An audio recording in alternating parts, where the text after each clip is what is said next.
I'm JJ Virgin, PhD dropout, sorry mom, turned 4-time New York Times bestselling author. Yes, I'm a certified nutrition specialist, fitness Hall of Famer, and I speak at health conferences and trainings around the globe. But I'm driven by my insatiable curiosity and love of science to keep asking questions, digging for answers, and sharing the information I uncover with as many people as I can. And that's why I created the Well Beyond 40 podcast, to synthesize and simplify the science of health into actionable strategies to help you thrive. In each episode, we'll talk about what's working in the world of wellness, from personalized nutrition and healing your metabolism to healthy aging and prescriptive fitness. Join me on the journey to better health so you can love how you look and feel right now and have the energy to play full out at 100.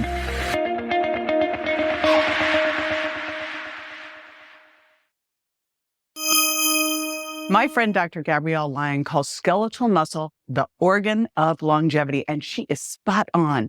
Building and supporting skeletal muscle is the key to aging powerfully and being able to continue to do all the things you love to do. But here's the deal. If you aren't actively using it, you're losing it. So starting right now is the time to focus on growing muscle. Let's just talk about what happens if you don't, which is not you, right? So starting around the age of 30, we start to lose up to 1% of our muscle mass a year. But it gets even worse for strength. We lose anywhere from 2 to 4% of our strength and 6 to 8% of our power. Now, one of the reasons this starts to happen is as we age, especially if we're not actively working out, we start to suffer from something called anabolic resistance. This is when your muscles don't respond as well to exercise and protein as they used to. So the bottom line here is you got to work a bit harder to build and maintain muscle as you age. But it's totally worth it because otherwise you could end up like those stats I talked about. And frailty or sarcopenia is a huge risk factor for all-cause mortality. So this is not going to happen to you. Now let's talk about how you're going to build muscle and specifically the foods that can help you the most. So when you're younger, your hormones help you out a bit, right? They help you build some muscle. But when you start to move into those 30s, you heard the stats, and beyond, this isn't the case anymore. Now it's protein that's going to be that trigger, and specifically the branched-chain amino acid leucine. In fact, Dr. Donald Layman, who's a renowned protein researcher, discovered that 2.5 to 3 grams of leucine acts as a trigger that basically turns on a process called muscle protein synthesis. So every day your muscle is going through muscle protein turnover. Basically, it's breaking down and building up. Now, if you're breaking down more than you are going through muscle protein synthesis, you're losing muscle. You're catabolic. You want to make sure you're building up more than you're breaking down, right? And how do you do that? Leucine and resistance training. You're going to need both of those. So good dietary protein with the right amounts of leucine plus resistance training equals stimulating muscle growth. And remember, you got to have the resistance training. I know we're going to be talking food, but you can't just eat the right food and sit on the couch and build muscle. Regular resistance training is mission critical to stimulate muscle growth.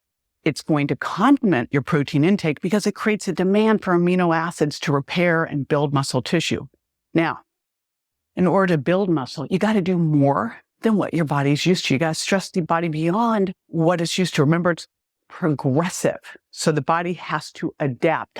And you need to have the right fuel to provide the muscles with those building blocks that it needs then to repair and rebuild. So first, before we get into those specific foods, let's talk about how much protein that really is. Now, I created a free protein calculator at jjvirgin.com/7day. So 7-day.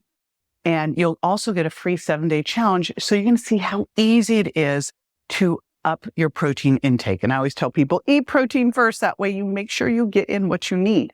How much protein you need is going to vary based on your activity, your age, your weight, your goals, etc. But basically, I like to shoot for about 1 gram per pound of target body weight.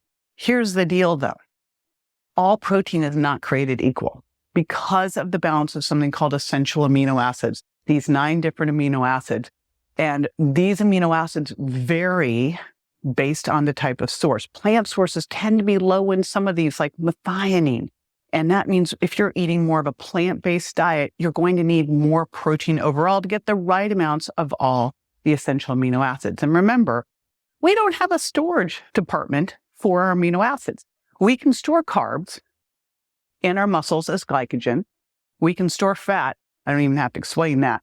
But as far as storing amino acids, we then take them from your muscles, and we don't want that. So you need to be eating those amino acids by getting in protein all throughout the day in your 2 to 4 meals a day. So as you can tell, what you eat is mission critical for growing muscle. So here are some of my top foods to incorporate into your training diet. And the first one is probably my favorite at all. In fact, if I was going to get stranded on a desert island, I would want to have my coffee, and I'd want to have my grass-fed and grass-finished beef. And I say grass-fed and grass-finished because all beef is grass-fed.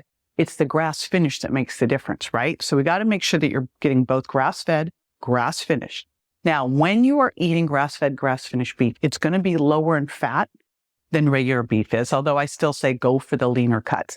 What's in this grass-fed, grass-finished beef that makes it so fantastic for building muscle? Well, besides getting the perfect balance of essential amino acids and a rich hit of leucine, you're also getting creatine, which I believe that everyone should be supplementing with creatine. How's that for a bold statement? Especially women 30 plus. And it's also got CLA. Now, creatine is super important for energy production of the cells, and it can also enhance your energy capacity of your muscles during HIIT training and resistance training. It helps you do those hard workouts. It can help you recover better. And you get about 0.3 to 0.4 grams of creatine in 4-ounce serving of beef. Now, I still want you to supplement creatine. That's not enough, but every little bit counts. The other thing you're getting in grass-fed, grass-finished beef is CLA. That's conjugated linoleic acid, which has been shown in some studies to promote lean muscle mass and help reduce body fat, and especially around the waist. So what should you be eating? I personally, of course, I get mine all from ButcherBox. I look for grass-fed, grass-finished. I love to do grass-fed burger patties for lunch, super easy. And then either a filet or New York steak for dinner. Again, I'm going for leaner cuts. Now, 4 ounces of a lean cut, like New York steak, gives you 37 grams of protein, 3 grams of leucine. So you see how easy it is to hit your goals when you're reaching out for this. Next one, wild fish. And again, just like I just said, grass-fed, grass-finished, we want to be looking for wild fish. There might be some farmed out there that's okay, but it's a wild card, right? So wild fish, I get mine from Vital Choice. Now, when you're eating fish, you are going to get the omega-3s, right, from the fat. You are going to get vitamin D. You're going to get creatine. By the way, fish, especially salmon, is a really nice higher level of leucine compared to some of the other fish out there. And you're going to get a great balance of essential fatty acids. So really, when I think about fish, I think about EPA and DHA. And there's a lot of buzz right now about EPA and DHA potentially supporting muscle growth. We know reduces inflammation. I kind of think of omega-3s as nature's anti-inflammatory, can help support with bone remodeling and joint health. And of course, it can also help reduce muscle soreness. And again, early research now, mainly animal research, is showing that fish oil could be anabolic. So don't really see a downside here. I also don't think you're going to get enough likely from just eating fish.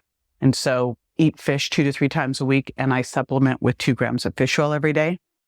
The other thing that you're going to get in fish is vitamin D. And we know that vitamin D can help stimulate muscle protein synthesis. And when you have optimal levels of this, it's also associated with improved muscle strength. It can help with muscle contraction and relaxation, and can also help with maintaining muscle mass as you age. It's also mission critical, of course, for bone health. Now, I also think you should supplement here. I'm a big fan of supplementing with vitamin D3 and K1 and 2. Here's the thing. You are going to want to test your vitamin D levels, a 25 hydroxy vitamin D, and you're going to optimize between 50 and 80 NGs per ml. And if you live in a seasonal area, you may need to vary your vitamin D intake throughout the seasons, right? Because you're going to get some from the sun. I live in Florida, so for me, I don't really need to vary it because it's constant. Now, next up here, how would we dose this? So what I would look at for eating fish is, again, you want to go wild. I get mine from Vital Choice. I tend to pretty much stick with salmon, halibut, and sea bass. I especially like salmon because it's got this antioxidant astaxanthin Remember, when you're working out, you're creating some oxidative stress. So antioxidants can be super helpful there. But just 5 ounces of wild salmon give you 36 grams of protein and 2.7 grams of leucine. So easy way to hit your targets there. Now, next up, this is just such an easy go-to, is pastured chicken. Not so easy to find pastured chicken, but pastured chicken is the one you want to find. That's different than just free range. This means that they're actually out eating what chickens normally eat, which is apparently anything that's around. But what we don't want to do is have chicken that's been fed GMO corn and soy. So when you're getting chicken, go for lean, and you're going to get good leucine, good essential amino acids. This one's an easy one, low calorie, easy to do, and it's high in leucine. A 4-ounce cooked chicken breast has about 1.5 to 2 grams of leucine, 35 grams of protein, and just 200 calories. So this is a really easy one. Whey protein and Greek-style yogurt can be amazing for helping build muscle. They are going to give you great leucine. They're going to give you great balance of essential amino acids. They are fast digesting, quickly absorbed. However, again, remember, you do not want to do that if you've got issues with dairy. Now, when I do this, I tend to do either rotate these in if I'm doing them. I can get intolerant to dairy if I'm not careful with it. And I tend to go fat-free and then add in some other more controlled healthy fats. That really depends on your macros and what you're looking to do. The nice things you're also getting with dairy is some vitamin D and some calcium. So that's also going to help support good bone health. You got to make sure you're doing pastured eggs and pastured egg whites. Now, I'm including eggs and egg whites for a reason. Eggs are fantastic. They're like one of the greatest sources of getting all the 9 essential amino acids, plus you're getting choline in there. And a large egg has like 6 grams of protein in it. And again, what we know about eggs is that if you eat the egg white and the yolk, the egg white is all protein. The yolk's got some great healthy fats, and it's also got a rich source of choline. But if you eat it together, you have better protein absorption, probably due to something going on with the bile acid that's triggered when you eat the yolk. However, you're going to eat a lot of eggs to get the amount of protein you need. So one of the ways that I do this, since the egg itself has 6 grams of protein, the egg white alone is about 3.6 grams of protein. Depends on the size of the egg, of course. And one egg has, depending on the size of the egg, 0.5 to 0.7 grams of leucine. Most of that's really in that egg white. What I do here is I put a combination of egg yolks and egg whites because I want the yolk because of that choline. And choline's super important. It supports healthy cell membranes. It's really important for muscle cells to function properly, that they have those healthy cell membranes, right? That's how they grow, contract, and repair effectively. And it's also important for muscular contraction. Now, when you're doing exercise, muscles are going to use 2 different things for energy, right? They're going to use stored fat and they're going to use stored carbs. Choline can help facilitate the breakdown of fats, which of course provides energy for muscle contractions and endurance during workouts. Plus, choline plays an important role in regulating the levels of certain hormones, such as growth hormone and insulin like growth factor 1, IGF-1. Now, these hormones, IGF-1 and growth hormone, are crucial for muscle protein synthesis, muscle repair, and overall muscle growth. So you want the choline. That's the bottom line. So here's how you would do it. If you took 2 eggs and you took 6 egg whites, that would get you, from the 2 eggs, you'd get 12 grams of protein and 1 gram of leucine. From the 6 egg whites, you would get another 22, overall you'd have about 22 grams of protein there. And remember, you're getting about 0.5 gram of leucine for each egg or egg white. So you're getting the leucine you need, you're getting the protein you need. So that's how I put it together, is I'll do a couple eggs, more egg whites, and I'll scramble it all up together. Now, if you throw in a little bit of chicken breakfast sausage or some bacon, then you don't need as many egg whites, right? But you're just counting it up to make sure you get what you need.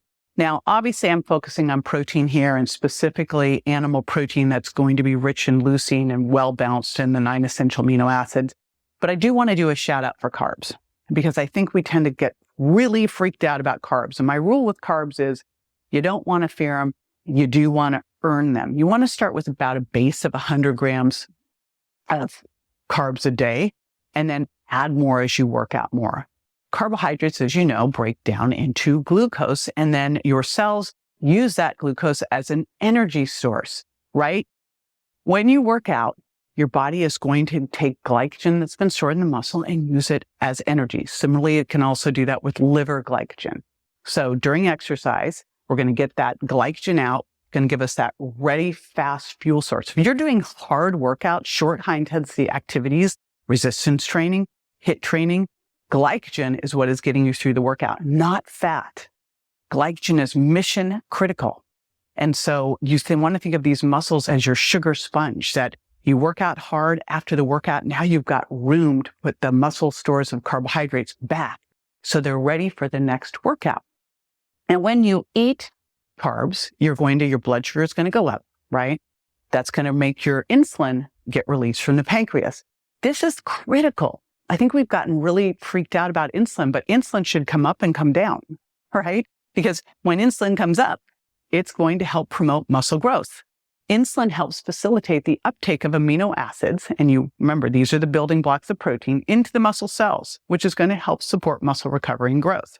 Insulin also helps block muscle breakdown, so it's going to help preserve the muscle tissue you already have. So think of carbs as providing that quick fuel for the workouts, and the insulin response with the meals helps with amino acid uptake. And again, you want low fasting insulin, like 2 to 5, but you want that insulin to be able to come up with the meals to help you store the nutrients. Now, speaking of workouts, if you're not sure where to get started on your strength training, I've got you covered. The next video is going to walk you through my resistance training plan designed for women like you that's going to help you feel better fast and get fit as quickly as possible. It's work. It's going to take time, but I'm going to try to help shortcut as much as possible. I've got a free download that's going to help you set up your home gym and tell you exactly what you need to do during your workout. Be sure to join me next time for more tools, tips, and techniques you can incorporate into everyday life to ensure you look and feel great, and more importantly, that you're built to last. And check me out on Instagram, Facebook, YouTube, and my website, jjvirgin.com. And make sure to follow my podcast so you don't miss a single episode at subscribetojj.com. See you next time.